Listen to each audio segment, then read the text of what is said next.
respect him or hurt him, because I do have, even to this day, a very strong respect for the office of presidency of the United States. And it was very uncomfortable for me.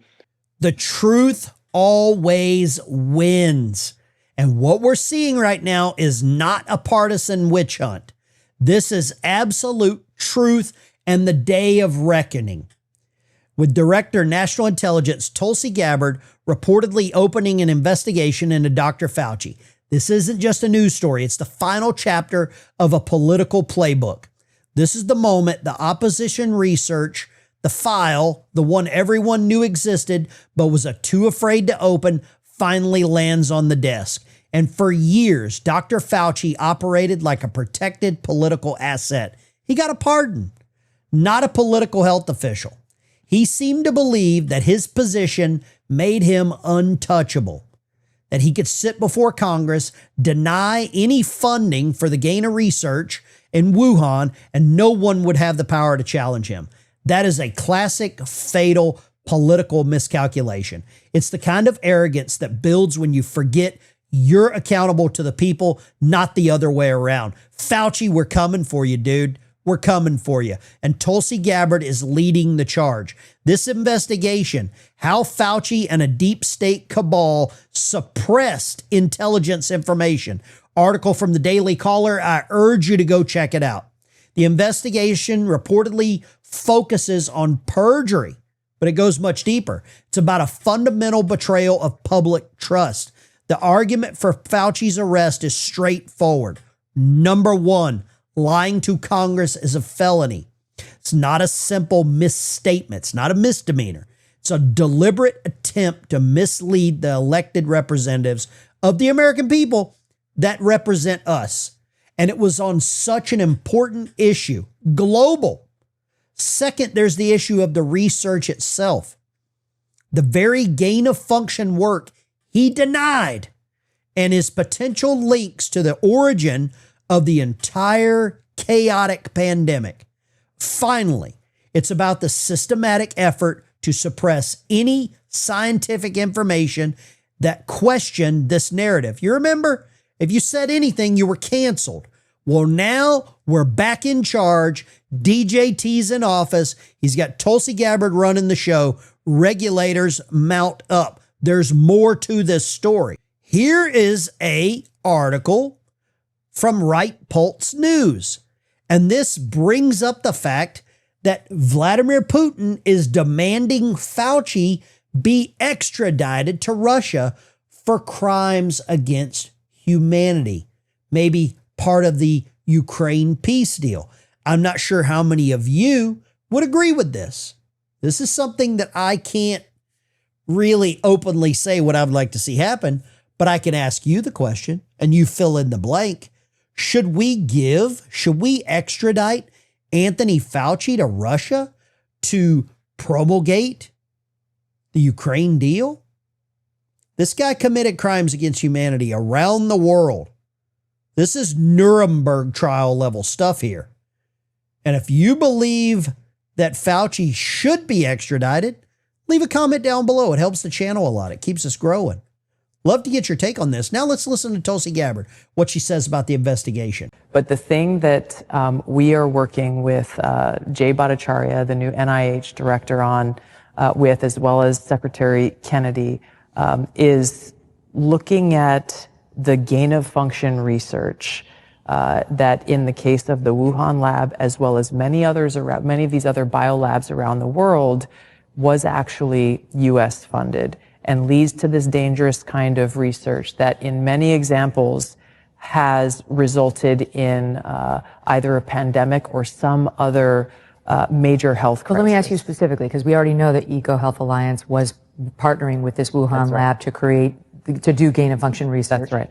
We just have never been able to have somebody say, it was that exact experiment that led to this COVID bug. But have we gotten there? What's the new thing that you're digging in on? We are working on that with Jay Bhattacharya and look forward to being able to share that, hopefully very soon. Okay. That specific link. Correct. Between the gain of function research and what we saw with COVID-19. I mean, that would be extraordinary. So it's now confirmed. Everything Fauci lied about is confirmed. At a minimum, we get him for perjury.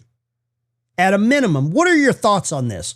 You and I have probably all lost family members, either directly or indirectly related to this Nuremberg trial level individual. Extraordinary, because just so the audience knows, if that's true, if it was Peter Daszak's research with the Wuhan so-called bat lady that caused this pandemic, then we did fund it. Then Anthony Fauci helped fund the pandemic. The things that he denied over and over and over to Senator Rand Paul's questioning.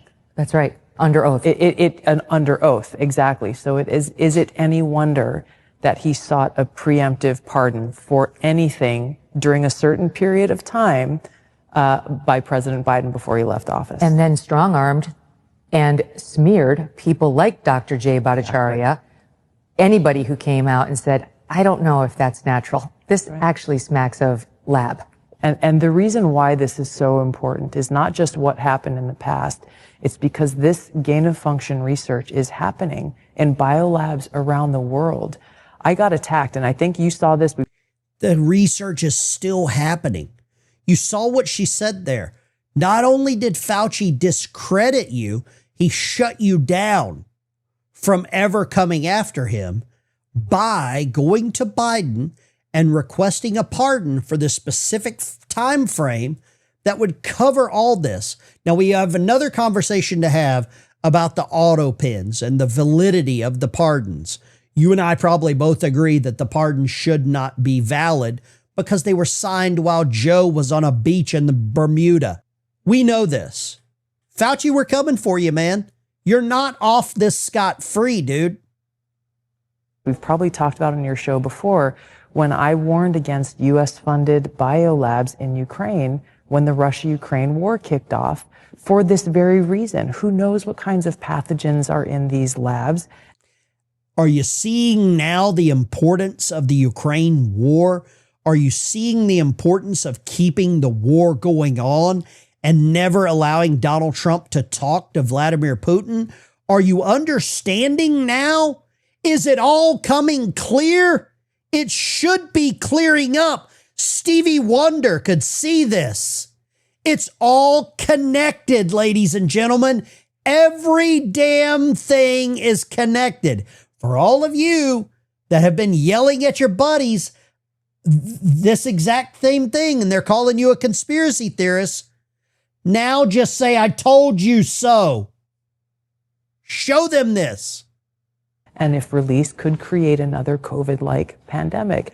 And for that, I was called a Russian asset. You're, trumpeting Putin's talking points, all of this nonsense, simply for speaking the truth and stating facts that, by the way, are still on U.S. Embassy Ukraine's website today about how the U.S. has funded these biolabs in Ukraine. But my point is, in order to prevent another COVID-like pandemic or another major health incident that could affect us in the world, we have to end this gain-of-function research and provide the evidence that shows exactly why and how it's in our best interest, the American people's best interest, to bring about an end to it. Anthony Fauci came this close to destroying humanity. The gain-of-function research is still going on. Are you starting to understand now why Tulsi Gabbard has a drive like she does to fix what's going on, and why she was the perfect pick by Donald Trump? They went after her personally, calling her a Russian asset. She's a lieutenant colonel in the United States Army. You called her a Russian asset. Hillary Clinton, you sold 20% of our uranium supply to Russia, and then you call her a Russian asset. You pay for the Russiagate dossier, and then you call her a Russian asset. I would see nothing better than Hillary Clinton and Anthony Fauci on trial, a fair trial, testifying in the court of public opinion. I want this televised. I want to see this.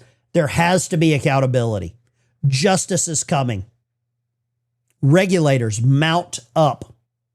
And it gets even worse with what Fauci said.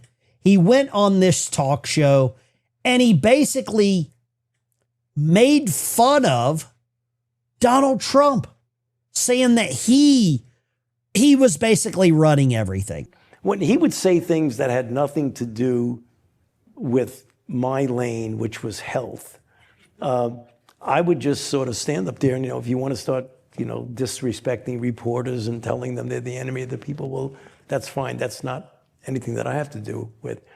But when he started to say things that were scientifically untrue and from a public health standpoint was untrue, I really felt that I had to, when asked, I wasn't proactively trying to disrespect him or hurt him, because I do have, even to this day, a very strong respect for the office of presidency of the United States. And it was very uncomfortable for me when he would say something like it would disappear like magic, or when it didn't disappear like magic, there would be the invoking of magical Anthony Fauci in our life anymore.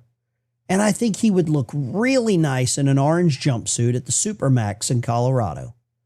This is the Ben Dykes Show. Smash the like and subscribe button right down below. Really helps the channel. Thank you for tuning in. See you next time.